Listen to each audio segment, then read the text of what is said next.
Hello, everybody, and welcome back to Middle School GSA. I am your host, Demigloom, joined as always by my good co-host, Felonious Ferris. Hello, I'm Felonious Ferris. My pronouns are they, them, and her pronouns are she, her. Wow, I can't believe you remembered. Yeah, we're back. How are you doing? I woke up an hour and a half ago. And we were why supposed is that? to have a more serious... Why is that? It's because about once a week, I just need to take some time to sleep for 14 hours straight. Just do like a hard reset on my nervous system, you know? Do you just not get a lot of good sleep throughout the week, or what? That and I'm just chronically fatigued. Yeah. It's bad. Chronic fatigue is not fun to deal with. Yeah. But I should be better in a few hours, a little bit better. Okay. Good to hear. We got comments from the last episode. We talked about a very controversial topic, guns. It was I don't think I had any bad takes, but I listened to the whole thing again, and I kind of worded some things pretty poorly. My performance wasn't super great, but then again, I don't ever think my performance is super great, even though everybody else does, so whatever. But we have comments. First of all, Woohoo! from Zane, says, yay, yeah, new MMMMMMMMMGGGGG period space A, all caps. I appreciate the enthusiasm as always. Pepito says, I disagree with the chickens at the beginning. For real. Honestly, when those chickens went buck buck bok bok, that was really offensive. It wasn't good. They always have bad takes. David Fern says, Felonious Ferris's idea of me is mostly correct, except I also make a lot of comedic side character quips in conversation. I don't think that really contradicts what Felonious Ferris said about you, but fair enough. Spiced Chai, which is Squeebo, says, full disclosure, I was not comparing Dofi and Rosa Parks. I commented that because in the social anxiety episode, Ferris says, do flamingo, and Demi hears Rosa Parks. We do not care. I do not care. I don't care about this fucking comment you left 2 weeks ago. It's over. It's not funny anymore. It was never funny to begin with. Oh, it's so funny because Demigloom doesn't get it and everybody else does. Ha ha ha. No, I really can't say shit because that's pretty much my entire sense of humor is saying like really fucked up things that are like inside jokes, and then when people just stare at me confusedly, I burst out laughing. So I guess this is payback. I'm starting to learn how it feels.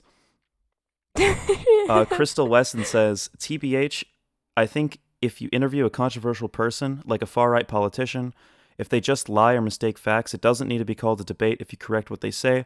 I think it is really harmful to just leave it at that, like Ferris said.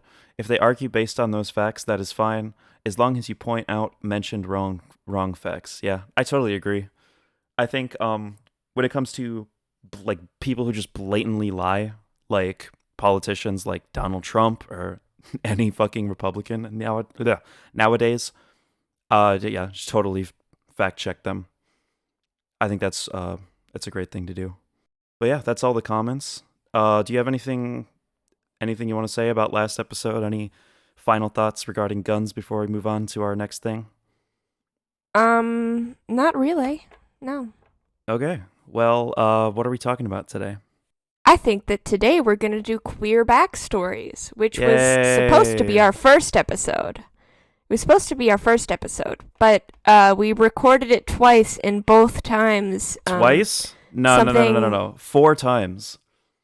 Or 3 4 times. This is our 4th time. We did 3. Oh my god. Remember when we recorded from home that one time? That's right. But every time...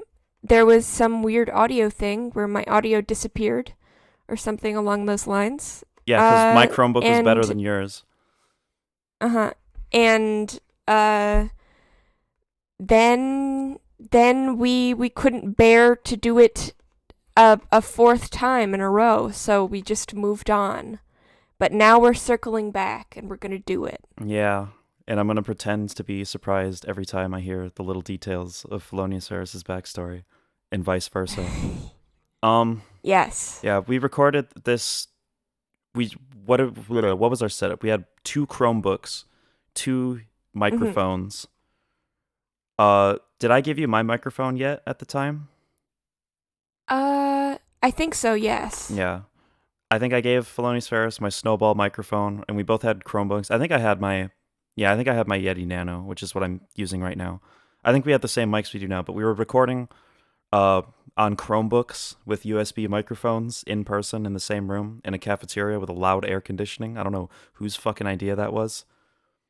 That was And it your was, idea. I know, it was at school too. It was your last day on that campus. It would have been Mhm. very poetic to do the queer backstories right then and there. But the audio Mhm. we recorded on Soundtrap of all things. Worst fucking night. Never Mhm. don't try to do a podcast on Chromebooks. It's just not a good idea. It's really bad. It doesn't work. Yeah, and then we recorded a third time from home, like probably like 2 months later. Like when we initially started this podcast, it was a long time before it actually ever amounted to anything, before we actually put anything out. When we recorded it a third time, which I think was not, no, it was like 3 or 4 months before the real first episode ever came out. But it was just so bad and boring because we had already talked about it, and we weren't like we weren't saying anything new to each other. We were just like having the same scripted conversation, and it just wasn't entertaining at all. So I'm just praying to Christ that it's going to be better today. Mhm. Who should go first? Do you want to go or should I go? I elect you. What? I nominate you. Okay. Um so I guess what am I even like actually giving the backstory of? Like, where do I start? My first gay thoughts or my first understanding of gender? Um Maybe the first hints that of queerness in your childhood. I personally, I don't like to say I was born trans, like I had a female Mhm. brain the whole time and there was no social influences because that gets people really mad. But I think that's pretty much true. I mean, I don't know why I'm trans. It's complicated, just many layers to that. But to make a very long story short, when I was a very little kid, I I just hated gender. I hated gender segregation. I hated that boys and girls had to watch different shows and they had two different toys at the Happy Meal at McDonald's. They had two different Happy Meal toys at McDonald's, one for boys and one for girls, and I had to have the boy one. I didn't really have any like animosity toward boy things. Like I was really into like Batman and like Marvel and fucking Ben 10, especially. That was my favorite thing ever. I loved a lot of traditionally boy things, but I also really liked a lot of girl things too. I absolutely adored My Little Pony when I first saw it, and a lot of girl shows. And I, kind of wasn't allowed to like that stuff. Like, I just had to have this, like, I had to put on this, like, performative disgust towards all things for girls when I was like 4 to 6 years old. It was like, ew, that's for girls. Why would I watch that? Oh, I don't love this show. This isn't my favorite thing ever. Um, when I was in 4K, the girls would play with like Powerpuff Girls and My Little Pony dolls, and the boys would play with Power Rangers. And some of the happiest memories of my life probably were when I was in 4K, just hanging out with girls and doing stuff like that. I felt very, very comfortable, and it didn't feel like it was a big deal. Maybe some people made fun of me. I didn't really give a shit. But by the time I reached elementary school, like the gender segregation became very, very, very explicit. And I sort of just succumbed to being a boy, just doing boy stuff, whatever. Just, like I said, the performative disgust towards femininity. And I really just kind of repressed any amount of feelings like that I had for a long time. I definitely had a lot of thoughts like I wish I could be a girl and stuff like that, but I didn't really think a whole lot of it. To be quite honest, I kind of just assumed everybody had those thoughts and was repressing them. Obviously, anyone who knows me knows that I have a father who is very, when you say a conservative and like religious parent, you think of a more like uptight kind of person, but my dad is like trash. He's like white trash. very very much a wife beater, Mountain Dew drinking kind of person. I don't know how else to describe him, but you know what I mean. Mm-hmm. Like worked in a factory. He wasn't like a total redneck. Kid Rock listening. Doesn't like Kid Rock, surprisingly. Not a big Kid Rock That fan. would be so in character for him. My dad actually really likes Pantera. That's like Yeah. that's the best way to describe him. He's a Pantera listening, head shaving, racist, transphobic, bigoted, misogynist, wife beating piece of shit, emotionally abusive father, alcoholic. I mean, I don't know. He's When you say alcoholic, there's a lot of things you picture that don't apply to him. Like he pretty much exclusively drinks beer. But I think he's convinced himself that he's not an alcoholic because, like, in Wisconsin, it's pretty socially acceptable to just drink beer like every day, like 6 Mm-hmm. beers every day. Just like if you get home from work, Mm-hmm. drink 7 beers, play some GTA 5, and fall asleep in the recliner. I always fucking Yep. hated that guy for doing that. It was always like, oh, you got to get up at 4 in the morning, or unless you're a pussy, and then falls asleep at like 4 p.m. in the recliner every single evening. I'm I'm getting a little ahead of myself. Father, not supportive of anything like that. Surprisingly, there were certain things that certain gender boundaries that I was able to cross. Like, I was allowed to, every now and then, we would go to McDonald's, and if I would get a Happy Meal, I would be like, yo, man, I'm gonna just keep it 100. Fucking the girl toy looks pretty lit. I kind of want that one. And he was like, oh, okay. As long as it wasn't like a princess or anything. It was just like cute little animals or whatever. I had a huge collection of Zuzu pets, that's a fucking blast from the past. Holy shit, I haven't thought about Zuzu pets in a while. Littlest pet shops. Fuck yeah. I definitely had some girl toys. My dad actually was the one who groomed me. My white supremacist father is actually the one who groomed me into being trans. No, but seriously, yeah, like I shattered a couple boundaries like that. Nothing super serious. I don't know how normal that is. I don't know how many boys played with Littlest Pet Shops, but I certainly did, and didn't really think anything of it. And for the longest time, I kind of just wanted to be myself, and I didn't really think about gender a whole lot. Uh, it's a bit embarrassing to admit, but I don't think I actually knew, like, the difference between a male and a female. Like, I didn't understand how genitalia defined us until I was maybe like 7 years old. Is that old to figure that out? I don't know. It took longer for me. It took longer for you? I Yeah. remember, like, my father never explained any of that shit to me, like, ever. He, like, didn't want to talk about it. It made him super uncomfortable if I ever asked him a question, like, just anything regarding, like, birth or anything, like, genetic that was related to sex. Anything related to Mm-hmm. sex, he would just, like, shut down my questions. Like, I would be, like, in trouble for asking those questions. I wasn't allowed to even think about it, which is great for a child. Children shouldn't be Mm-hmm. allowed to ask questions. They should be taught to be ashamed of their thoughts. Great parenting. Mm-hmm. But yeah, I don't think it was until I was in middle school that I was truly able to identify what I had as gender dysphoria. To be completely honest with you, and I don't like to admit this, I don't like to talk about this, but I was transphobic. Um, I'm not, obviously I'm ashamed. I regret my actions. I don't know what the fuck people want me to say. I was a child and I bought into a narrative that was perpetuated by everyone around me. But I was transphobic. Uh, I believed there were only 2 genders. Um, didn't make sense to me. Just none of it made sense. It was just like, yeah, men can't be women. Duh. But I really grew to despise myself. It was particularly experiencing male puberty that was the dawn of my fucking suffering. There was I've been like actively suicidal since I was like I want to say 8 years old.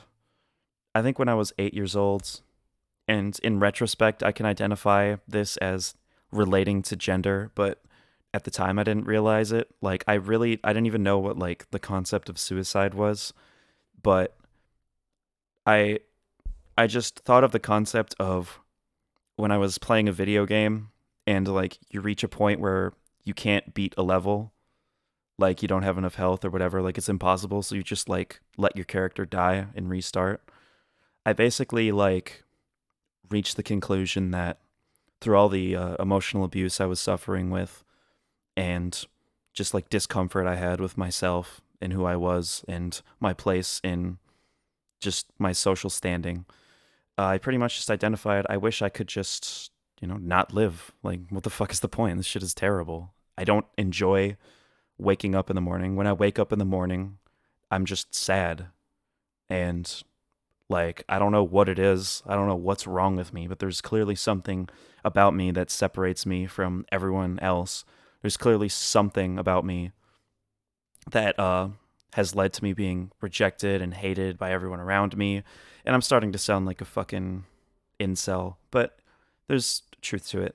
I was really really lonely, really sad, felt rejected, felt like even when I was accepted by people, I wasn't accepted in a way that I wanted to be. And my home life wasn't super desirable. This isn't an episode about that, so I'll keep that to a minimum, but I really was being emotionally abused, a little bit physically abused. I'm not going to pretend that anyone beat the living fuck out of me when I was a kid, like frequently, but I was just horrified of everything, scared of life. Um, but it all like really just climaxed in middle school when I started to go through male puberty. Uh, Once I started to undergo physical changes that were completely irreversible, that I just fucking despised. I was already kind of fucking. I already hated my appearance. I didn't know why, but I just thought I was ugly ever since I was a little kid. And when I look back at like photos of myself from when I was really little, there were definitely some times where I was like, oh God, what the fuck was I thinking? Like, I wasn't really dressed properly or my hair looked fucking stupid. But for the most part, like during most eras of my childhood, I was pretty normal looking. Like, nothing physically about me set me apart from anyone else. I was just a little boy. But that made me unhappy. Like, I didn't like that. And for some reason, I felt like I was particularly hideous. By the time I was probably 9 years old, I was fully convinced that I was hideous and repulsive and my body was disgusting. But by the time I hit middle school, it was a whole nother level because I started to have broad shoulders, started growing facial hair, body hair. Um, to this day, I have a lot of testosterone in my body, and that started pretty much the moment puberty started. Like, I was shaving my face in 7th grade. I was, God, there's just a lot of things that I could point to. When my voice started getting deeper, I really hated my voice, and I still do to this day. Stop telling me you like my fucking voice. Um, yeah, around then, it was basically, I didn't know what the fuck was wrong with me, but I just hated every single physical change that took place. And I'd say by like pretty much towards the end of middle school, I identified it as gender dysphoria. I didn't like being I didn't like being a boy, but even worse, I hated that I was turning into a man. I rejected the manhood that was I rejected the man I was evolving into. It felt I felt like personally violated. I felt that my body was like turning against me and my own desires. And in middle school, throughout the entirety of middle school, I was pretty much just like too depressed to do anything. So fucking self-hating that I wasn't able to derive joy out of anything. And if I'm being dramatic, I'll say that my life is still like that to this day. And it kind of is, but not even close to as bad as it was back then. And on top of that, like, you know, uh, girls like rejected me and I got bullied pretty fucking hard. And it was just really, really bad. Um, and I guess I'll take it back to elementary school for a minute because that was kind of my gender story leading up to that point, and now I kind of want to talk about sexuality. Mhm. Um, I had like crushes on girls since I was in first grade. Like that was not a normal thing.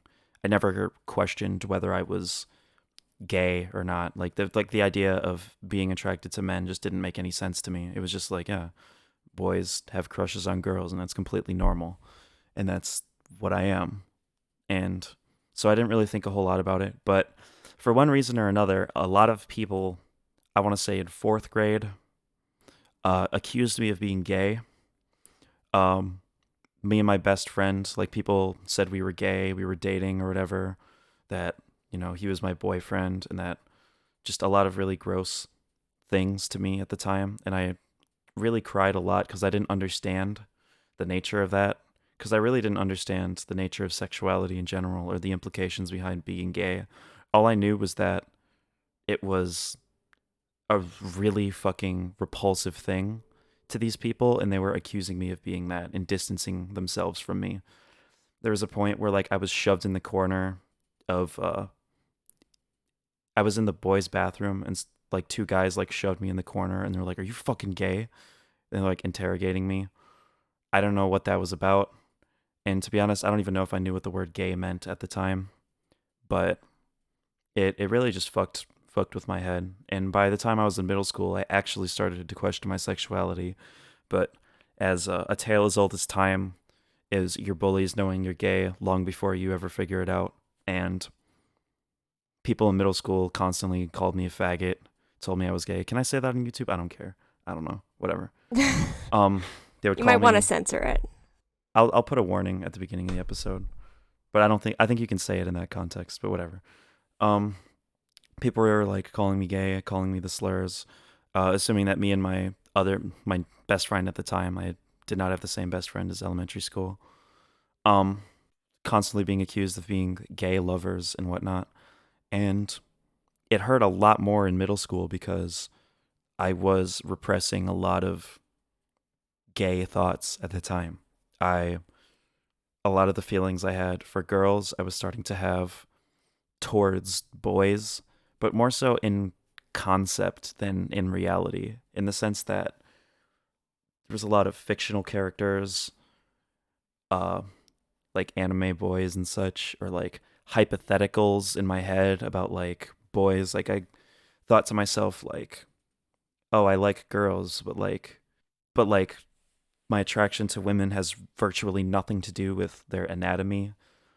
So I essentially pondered in my head what it would be like if there was a boy who was just like a girl, just a lot of hypotheticals.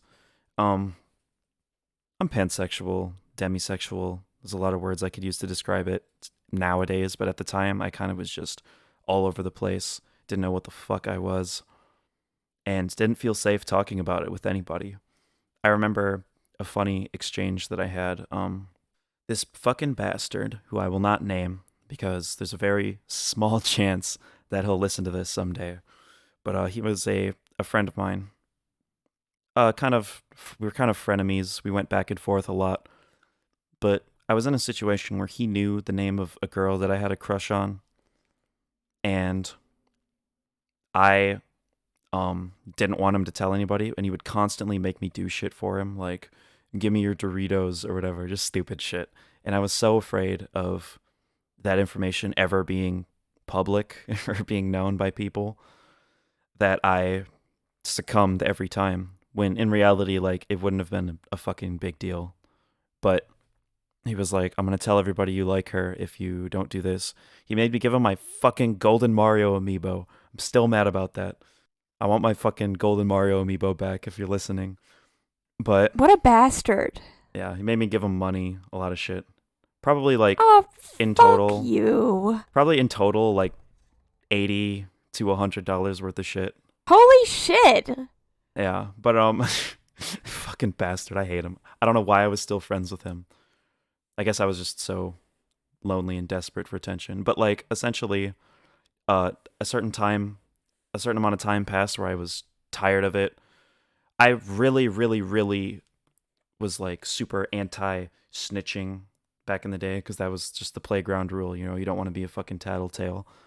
But there was a point where I had enough, and I came to my teacher just crying and told her what was going on.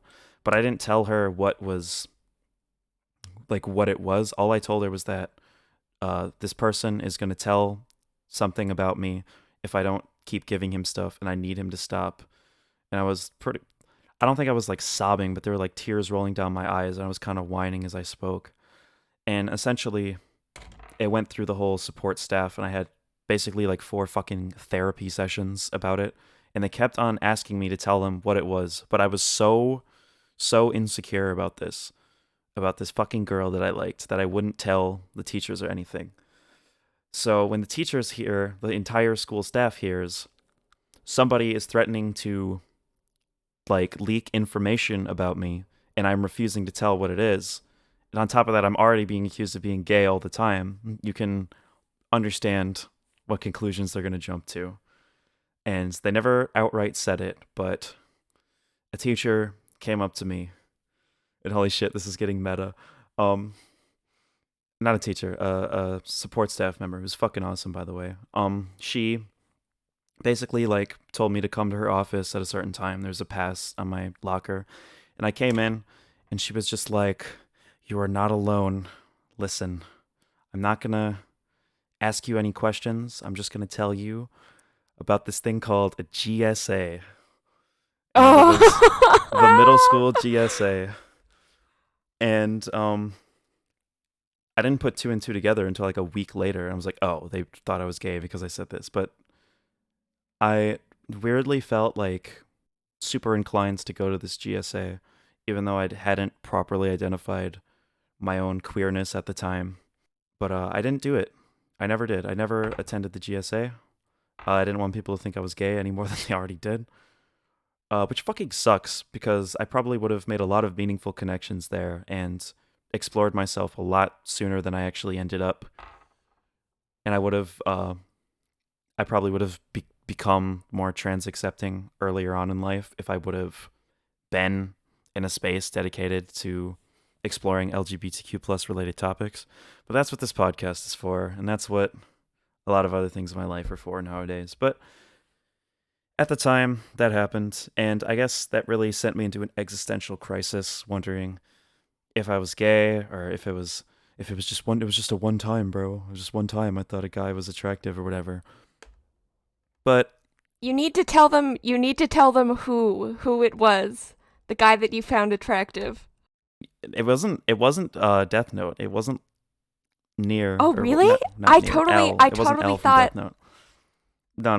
I totally thought it was L from Death Note. No, the first character was Link from The Legend of Zelda, Toon Link from like Wind Waker. Oh, yeah. And then in 8th grade, 7th or 8th grade, I don't remember which one, which was like a year after all of this happened, it was L from Death Note that I was like, oh, yep, that is a guy, and I like him. I am gay. Like that was like just that was just it. It was pretty immediate. Because I thought he was a girl at first.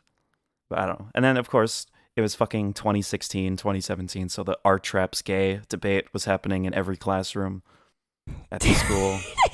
Just a lot of, like, these hypotheticals running through my head about homosexuality and whether or not it's something I exhibit. But to make a very long story short, I realized I was gay. By the end of middle school, I am a self-identified queer person. And I guess the real biggest gender thing, the biggest gender shock was when I discovered Yuri. I'm canceled. It's over. Canceled. Jover. This has been Middle School GSA. No. I, as a male, saw like anime girls kissing and stuff, and pretty much immediately was fascinated with it. I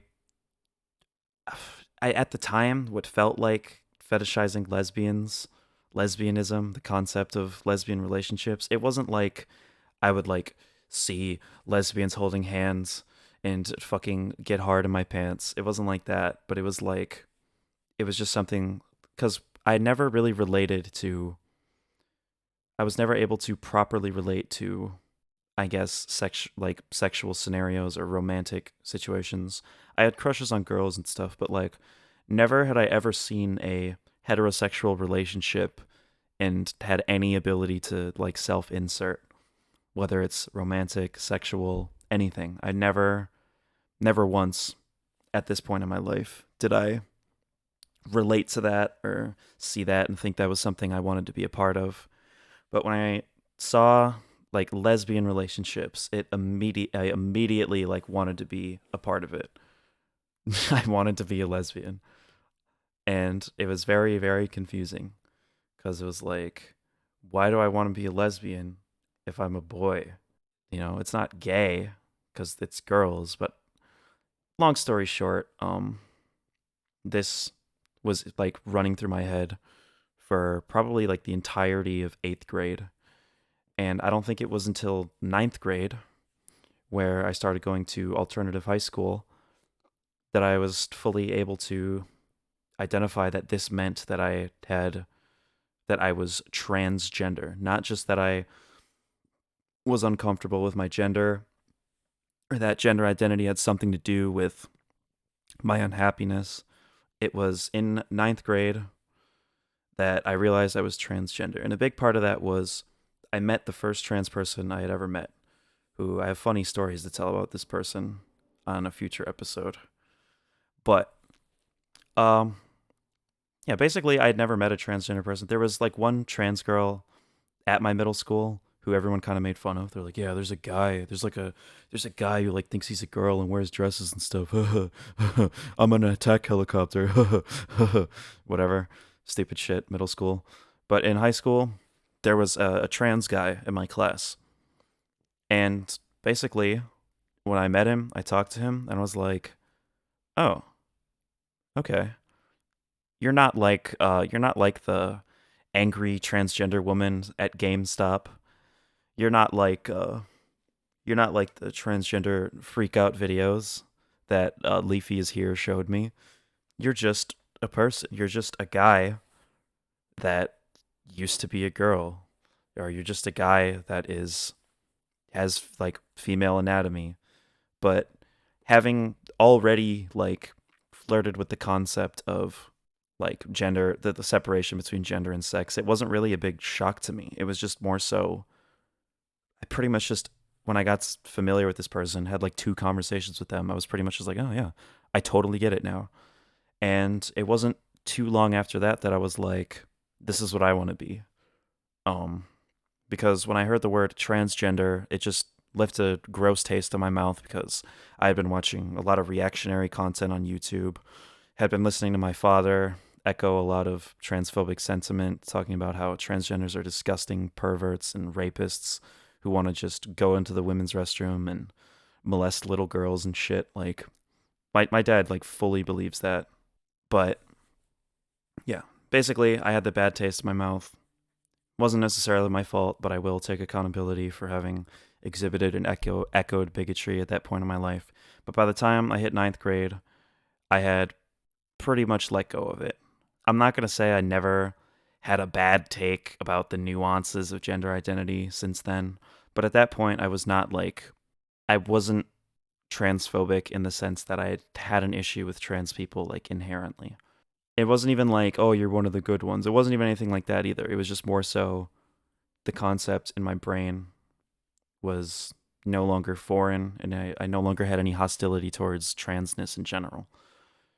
I certainly at the time didn't agree with a lot of like woke gender politics and such because I was a fucking little centrist back then, but by the time I became a liberal like a year later, I was fully on board with everything. But yeah, I repressed everything for a very long time. And I spent I pretty much spent the entirety of 9th grade and the beginning of 10th grade just repressing my own gender dysphoria, occasionally identifying myself as trans on the internet.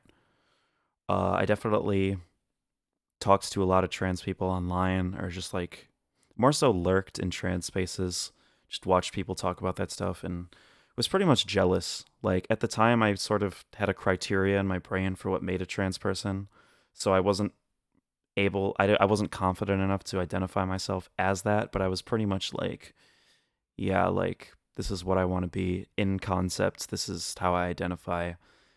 This is where I belong. But in real life, I didn't have the audacity, as I would have called it back then, to call myself a woman or a trans person. Fast forward a little bit, I got fucking bullied out of the first alternative high school that I went to. Um, Long story short, there was some kids. I've said long story short a million times in this long ass story, but there was some new kids, and the new kids were really mean, and everybody liked the new kids, and they became mean too. And basically, I got beat up a little bit. Not like I didn't take like a big beating. More so, it was more so just threats and me running away from people chasing me, trying to beat the living fuck out of me. I developed a reputation for being a snitch for some reason, and I have no idea where the fuck it came from because I was not snitching on anybody, but for one reason or another, everyone decided I was a snitch. And then, of course, the moment they had an excuse to not like me, like a whole bunch of homophobia just started pouring out. I don't think I came out to these people, but I don't know. Somehow people just know. They can just tell. And basically got bullied by a bunch of assholes out of that school and came to a new school where Felonious Ferris was and a bunch of other trans people were. And it was like, how many, like, in like 2019, like what percentage of our school do you think was like queer or trans? Oh, oh Jesus. Probably the trans percent probably above 50%. I want to say like 60 or 70. Yeah. In the number of people who were just like queer would have to be probably 95%.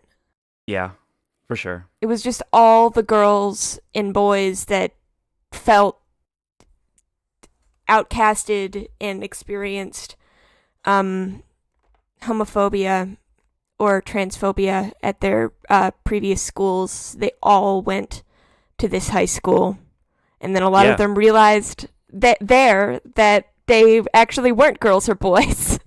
It's true. Yeah, I had the pretty classic story. I got bullied by a bunch of homophobes out of my first alternative school. I'm not going to pretend I was bullied just for being gay. There was this snitch thing, this idea that I was not hard enough or whatever. I was a pussy or whatever. I don't fucking know. I don't even fucking remember what it was, to be honest with you. People are just looking for a reason to hate. But I came to this school and I quickly realized that I was a lot more like these people than I thought initially. Because when I first showed up, it was full of trans masks. Like it was pretty much, I think like out of the trans people, it was like well over 90% trans masks. There were like little to no trans femmes in sight, or at least out trans femmes. Mm-hmm. But like there were a bunch of people with they them pronouns, which was something I actually didn't believe in. Once again, until I met a person. At first, when I'd say like a year ago at the time, I was probably like, still like there are only two genders or whatever. Like I just didn't get non-binary people.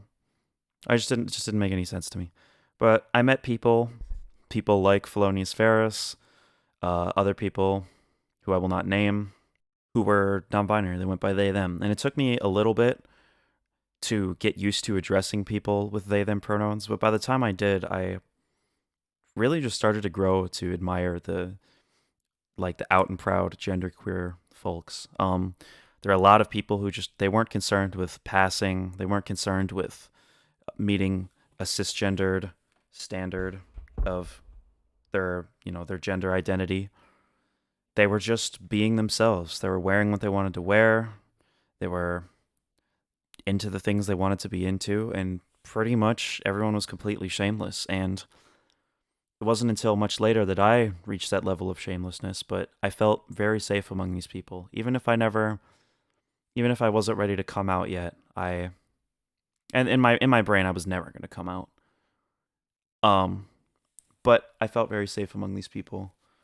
Um, being an actively suicidal person, I was pretty confident that I was going to die attending that school, and I was pretty satisfied with the people I was surrounded with.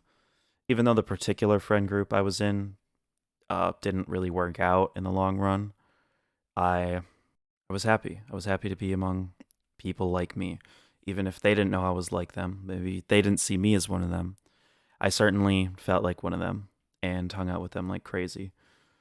Um, at some point during my sophomore year, I come out as, I think I said I was like, I don't even know what I said I was, but I came out as like genderqueer. I basically just admitted to my dysphoria, but insisted that I was still called he, insisted that they called me by my dead name still. Like, I really emphasized that I was not really transitioning. I just wanted people to know that, I was a part of what they were doing. I was a part of whatever the hell they were. And around that time, I started to seriously, like, properly identify my gender dysphoria. It was at that point that I was very aware of what exactly I hated about myself, why I hated myself, and how it connected to my gender identity. Hated my fucking hair, hated my fucking face, hated facial hair, hated body hair, hated my hip shoulder ratio. Got familiar with all the fucking 4chan LGBT dysphoria posting. And to be completely honest with you, I don't know if it made it worse or better to be able to know exactly what it was. Because for a long time, it kind of felt like there was just this like rain cloud above my head at all times that didn't make any sense to me. And now I was able to properly identify what exactly made me upset. And that probably would have been helpful if I was willing to or able to do something about it. But I wasn't. I was just sitting there, just being fucking sad and posting paragraphs upon paragraphs upon paragraphs on my Instagram story about how my life will never be fulfilling, how I'll never be a woman, how that's what I want, but it's never going to happen, how my father would never accept me. And I guess a big reason why I didn't come out was because I was horrified that my parents would figure it out, like they would hear somehow. But holy shit. Yeah, this is a lot to unpack. I'm kind of thinking about things I haven't thought about in a very long time, and it's a little bit stressful.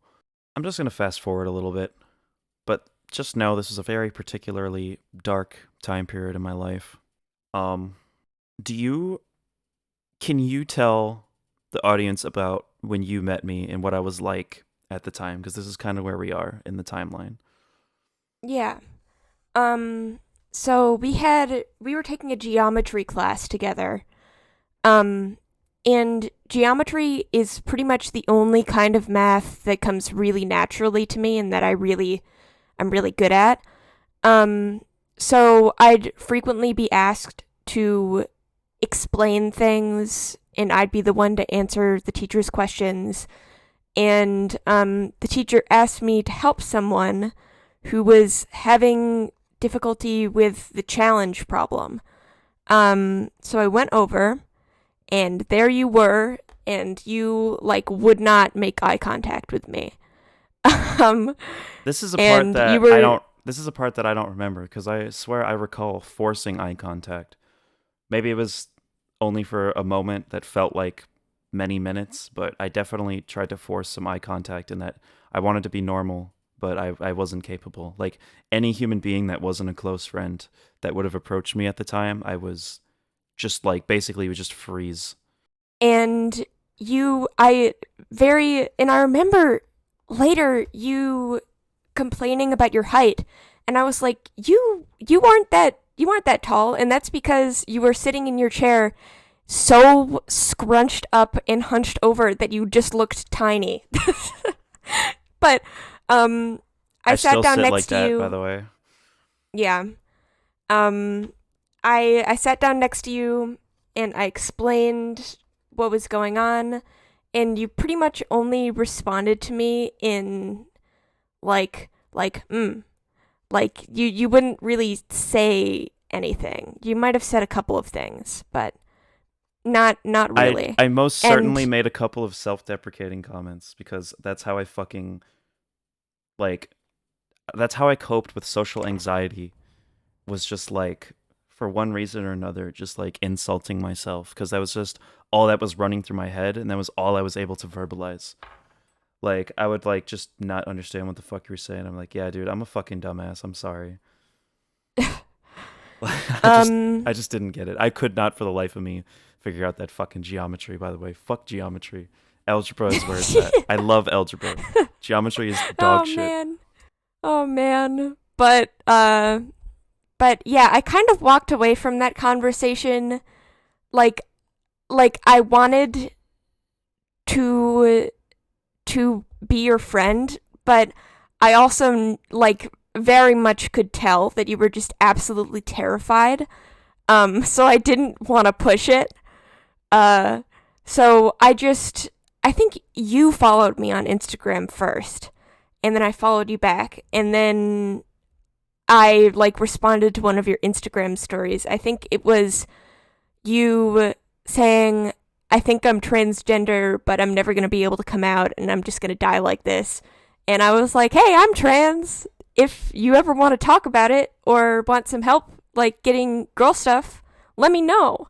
And you were like, no, I can never transition because my dad would disown me. And Which happened. I was right. yeah. um, but from that point on, we started talking more and more. I Yeah. would post like paragraphs upon paragraphs of just like dysphoria ranting on Instagram. And I would never DM you, but you would always reply to my stories, and then I would have like 4-hour conversations with you. Yeah.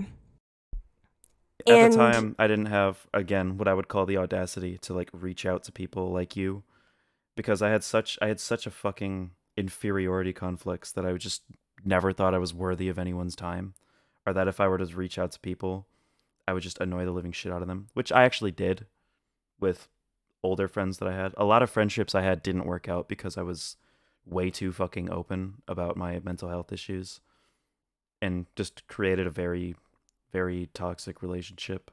I guess in my mind, if you started the conversation, there was less pressure for me to withhold information. yeah. Yeah. Yeah, But yeah. I don't really know what happens next. Like, Um there was like I 2 mean years. you transitioned. Yeah, the worst fucking thing I ever did. No, I'm very glad that I did it. The good outweighs the bad by a lot, but there was a lot of bad that came with that. Holy fucking Christ. Um, what happened? There was like 2 years of like what Ferris is describing.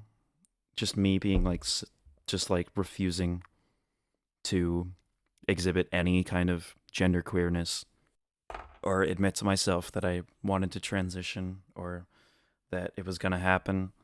But eventually it happened, very slowly. I got a haircut. I got a fucking terrible haircut, but I liked it. I got bangs. I had like chin length hair with bangs, and I kind of liked it. And I started wearing like, to this day I don't wear women's clothing in public, but I wear very what the fuck do I wear? It's not even necessarily androgynous. I wear like the gayest shit that I can find in the men's section. Yeah. Was basically my mentality at the time. I started You dressing wear like very non-binary clothes. to this day, do you think? I mean, the like baggy band t-shirts and baggy pants, that's the non-binary uniform. Yeah. I conceal as much of my body as physically possible without making it look like I'm trying way too hard. But to make a long story short, I started dressing like a fucking emo, which is kind of inherently androgynous. Most emo clothing that isn't like fucking dresses and like bondage gear is like pretty androgynous. It's a lot of jeans and t-shirts. Can't Mhm. really go wrong with that. Yeah. And that's basically how I started dressing. And I started I had my preferred name out. My preferred name was fucking Demigloom, and I hate it. I still hate myself for that having been my preferred name. I love it. I think it's a queer tradition to have your first chosen name be like your gamer tag. Yeah. I know that well, my name, which I cannot mention here, um like I first started identifying myself as that name in video games. Definitely. Demigloom. I've told the Demigloom name story. Do you even know the Demigloom name story? Do you know where that name I comes don't from? I don't think so. I just always Okay. assumed it's because it sounds cool, because it So does. it's embarrassing as fuck. But I when I was in I think I came up with it in ninth grade, long before I was trans. Is it But a My Little Pony Sona? yeah. Yeah! I love Yeah. I that. That's was perfect. me and my friend Foxtrot. We to this day we still have a Discord server that's just the two of us and has like 40 channels. We just talk about things all the time. I still make OCs occasionally in like Ponytown or whatever, but I don't role play anymore. But at the time I was really invested in role playing and I had like 16 characters. Um one of them was let me name a few of them. There was Shadow Slew, Sakura Kiss, Melody, and Demigloom. Let me look. I want to see right now if I have any others I can pull up. Yeah, Demigloom, Shadow Slew, Melody, Sakura Kiss. But anyways, there's a bunch of fucking ponies. But Demigloom was like the one that was based off of me. All my ponies were based off of real people I knew, but which is kind of weird.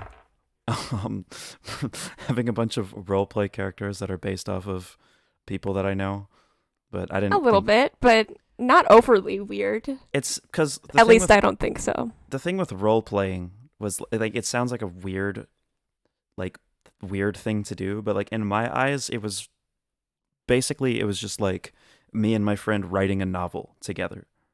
That was Mhm. like what it was. So, and I'd like to write fiction. I'm not good at it, but I do it for fun. And when I write fiction, pretty much every single character that I write is based off of, to some extent, a person that I know in real life. Uh, I'm not really. That's pretty common. Yeah, I don't think most people are great at just randomly coming up with characters that have no basis in their own personal experience. Mhm. For a long time, I wasn't able to write any characters that weren't just like literally me, which I think Mhm. is also pretty common. Yeah. But yeah, to make a long story short, if I say that one more time, please murder me. I had an OC. It was named Demigloom, and when I had this OC, it was just like a private thing, just a role play that I did with a friend of mine. No weird, not erotic, not any of that. I know people are gonna assume that. No, there was nothing erotic at all. It was very like just adventure shit Mhm. based in the My Little Pony universe. It's cringe. It's cringe, whatever. But I'm not ashamed of it. Um, yeah. This OC. I began to grow attached to this OC.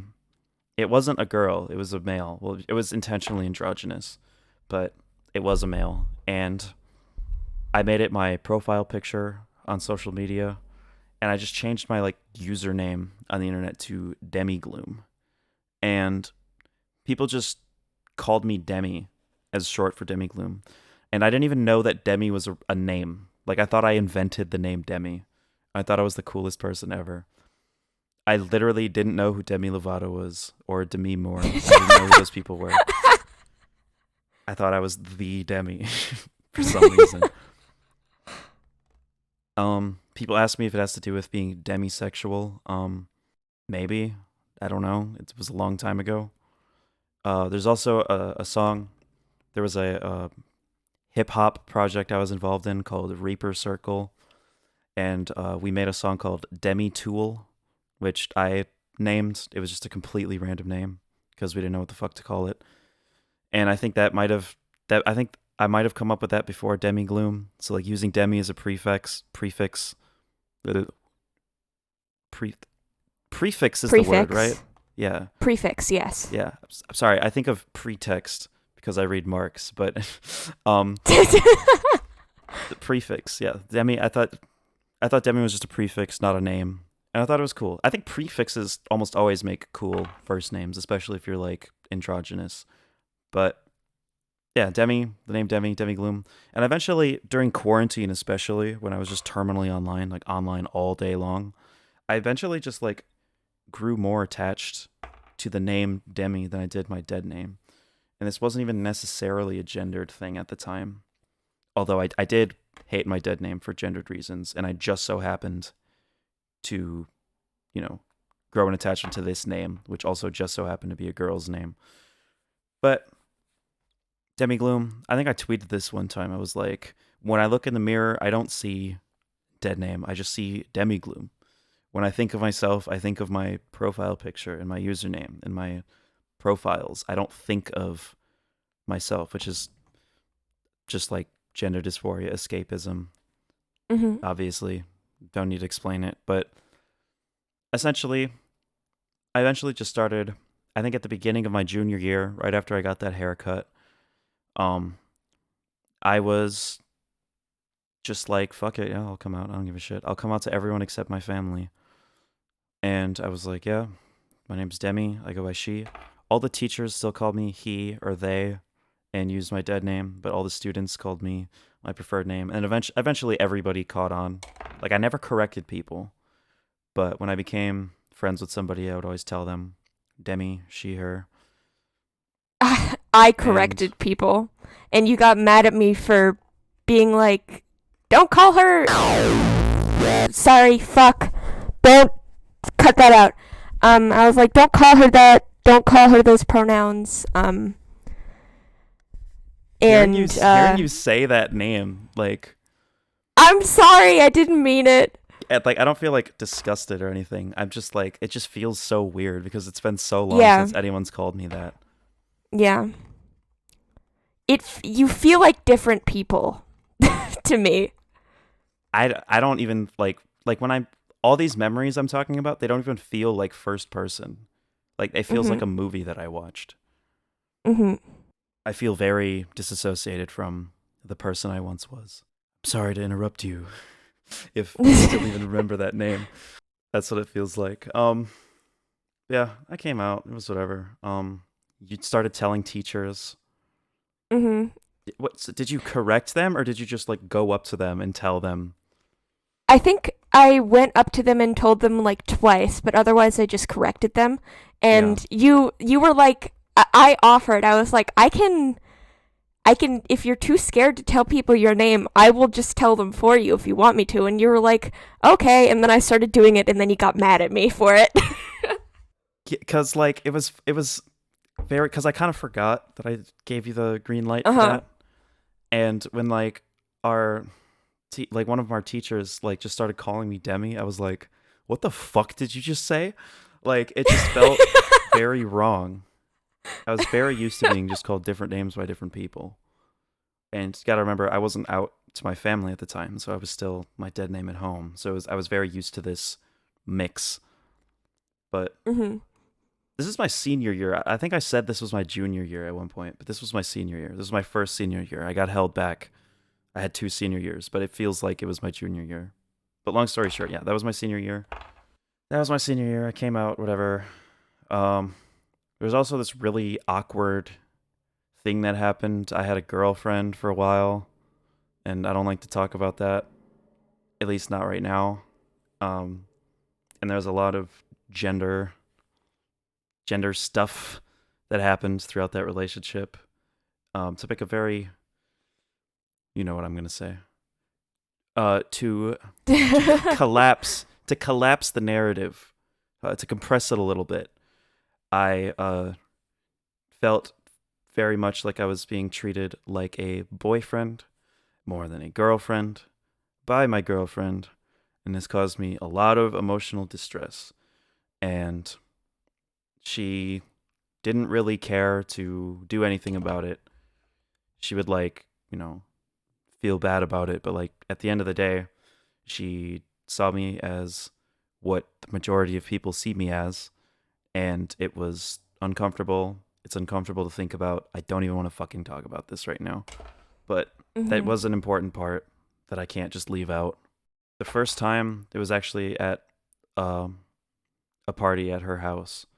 It was full of queer people. It was the very first time I told people to call me she was at this Halloween party where we all in a circle said our name and pronouns. And I said my name was Demi and my pronouns were she, her.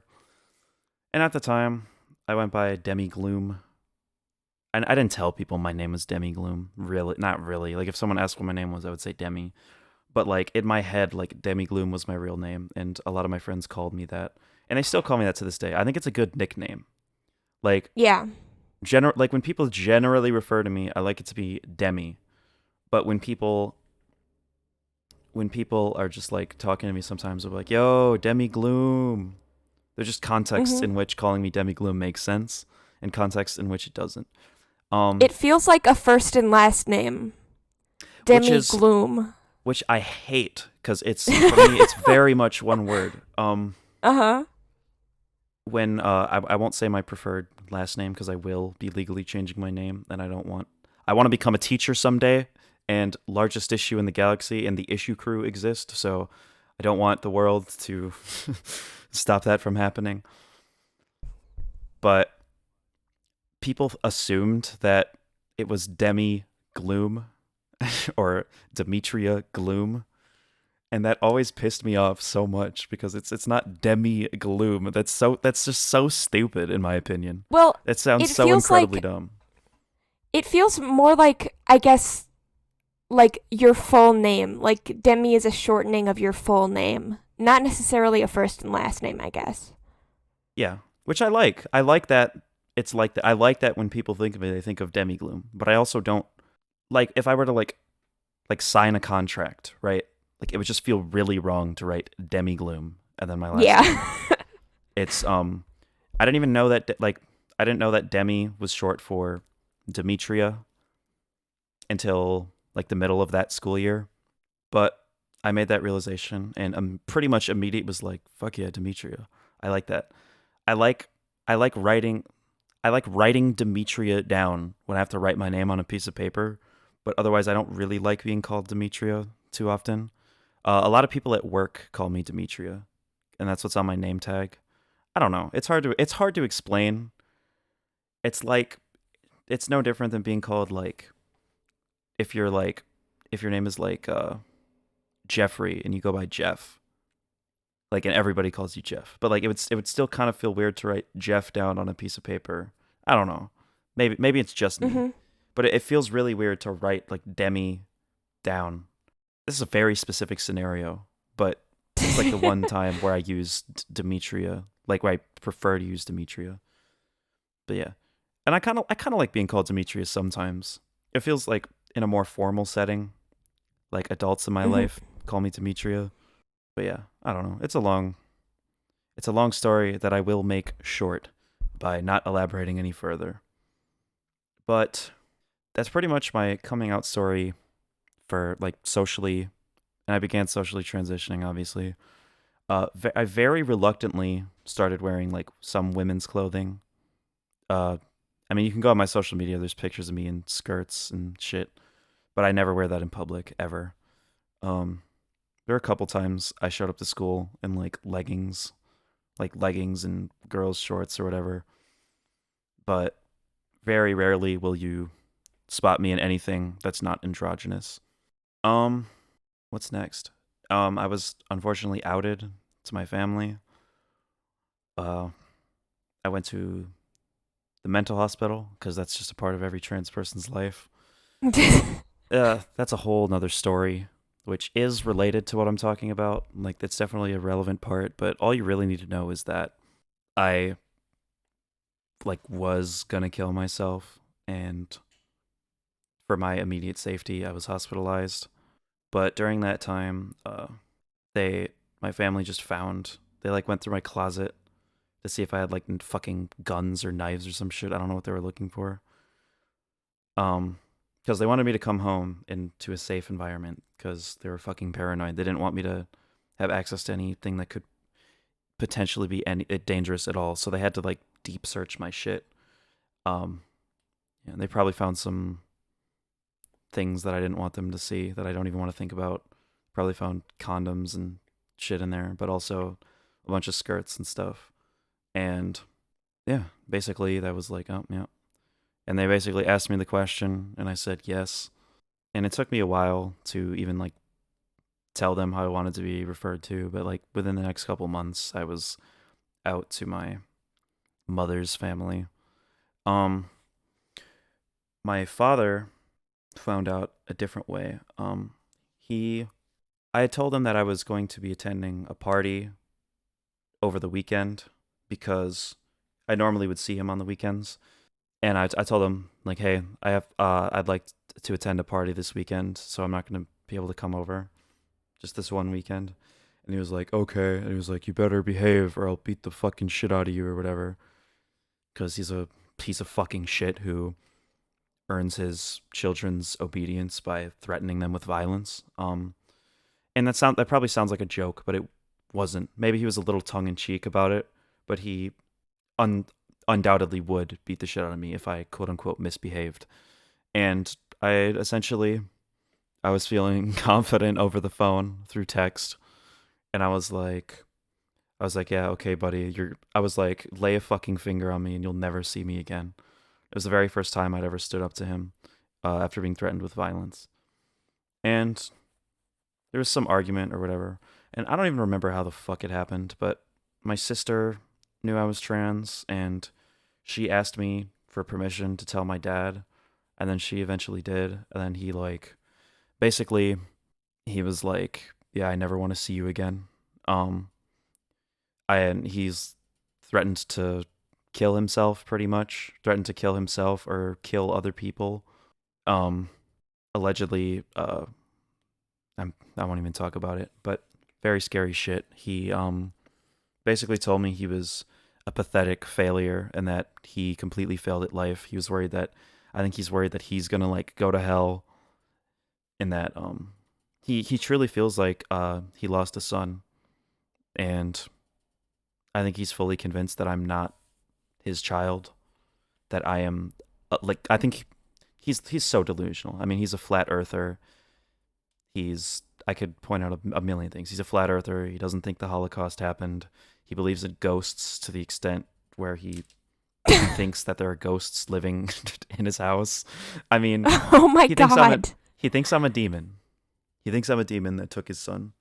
If I went to his house, there is a probably less than 50%, but not much less than 50% chance that he would shoot me. He would kill me.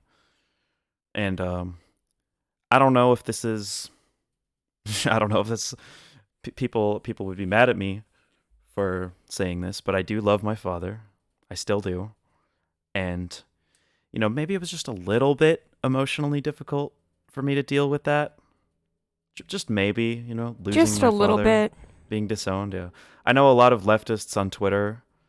Like, I see leftists on Twitter say things like, if white people are on good terms with, like, even more than, like, 30% of their family, there's something seriously wrong. That's very problematic. It's like, dude, maybe you're fucking jealous. Maybe you're sad. I don't know what the fuck happened to your family, but family is something we naturally want to preserve. These familial bonds are things that aren't very easily broken. Mm-hmm. It's very emotionally devastating to lose a parent to hate like that. And I don't care how bad of a person he is.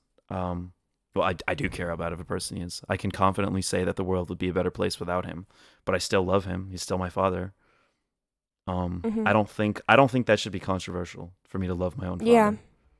Yeah, I think it's really ridiculous too. I hate it whenever I hear someone say that. And they say it like Black and Hispanic communities in particular aren't still, like, homophobia and transphobia is still the default. And I would never dream it's everywhere. of telling... It's all people. Yeah, I would never dream of telling someone that they need to cut off their family because they don't believe in trans people or they think gay people are going to hell. That's ridiculous. Yeah. But yeah, that horrible thing happened. I was hospitalized again. Then yeah, honestly, my life got a lot worse from there. I had a great year. And I lost my father, and by extension, my entire father's side of my family.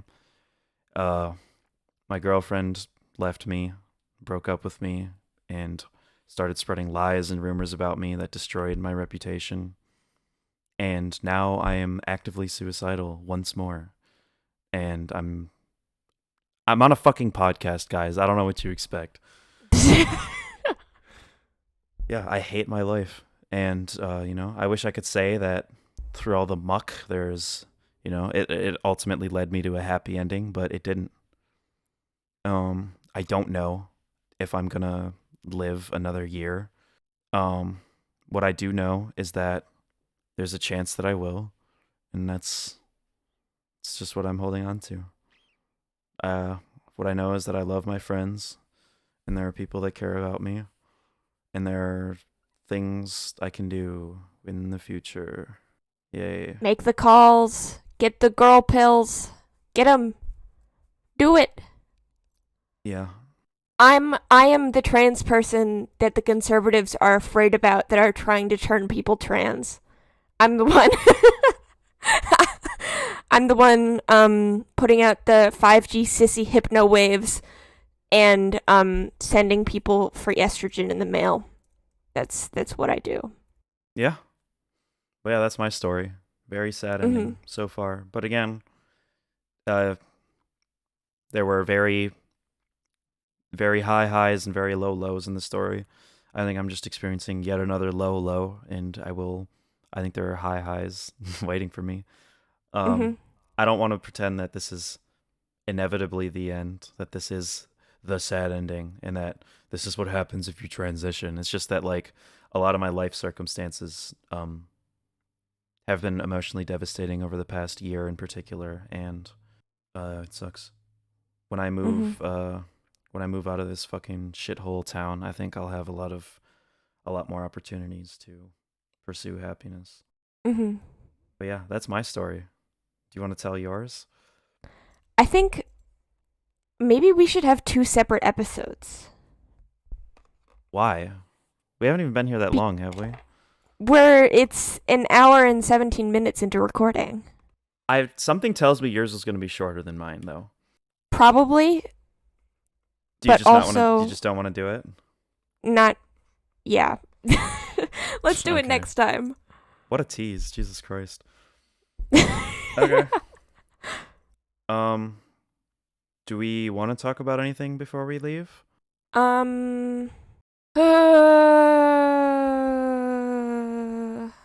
Well, I think that's something that, see, it doesn't really matter for me to say this because everyone listening already knows. I'm not going to pretend like there's going to be Christians, conservatives that are going to listen to this and be enlightened.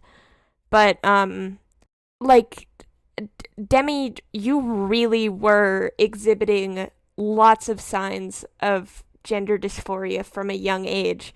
And if you had the education, if you knew that trans people existed, I think that you probably would have been able to access, like, puberty blockers. Like, that's a very high chance if people were more educated and accepting and if you knew. And that's depressing as fuck. Yeah, it could have been saved. That's depressing as fuck, and it honestly, thinking about people who, we already know the truth. We already know trans people exist. We already know how to improve their quality of life. And yet, we're going backwards in time in many states. And that is inevitably going to cause suicides. And it's just sickening to me, the way that trans people are being used as a I mean, obviously, for the past couple of years, the Republican Party has just been digesting itself. Um, and what they need is something to rally against. And right now, that is trans people. And I hate when people say, like, the Democratic Party needed a new civil rights issue to unite for, and they chose trans people. I think that's bullshit, because that's not an easy fight to win. You don't exactly go look at transgender people when you have no knowledge of them and go, oh yeah, that's a winning horse right there. I do actually think there's some truth to that, though. I 100% believe that Democrats, they do need that fight. And I think that they rely on having like a civil rights thing to unite for, but I don't think that they just like picked names out of a hat and it happened to be trans people. I think 100%. I think that trans people was very obviously the logical next step. Yes. But also, when I say that there's some truth to it, what I really want to emphasize is I feel that trans people were, for a very long time, neglected by liberals and Democrats. Yeah. And only cared for when it was to the advantage of the party. That's what I really mean when I say that. Trans people were constantly pushed aside.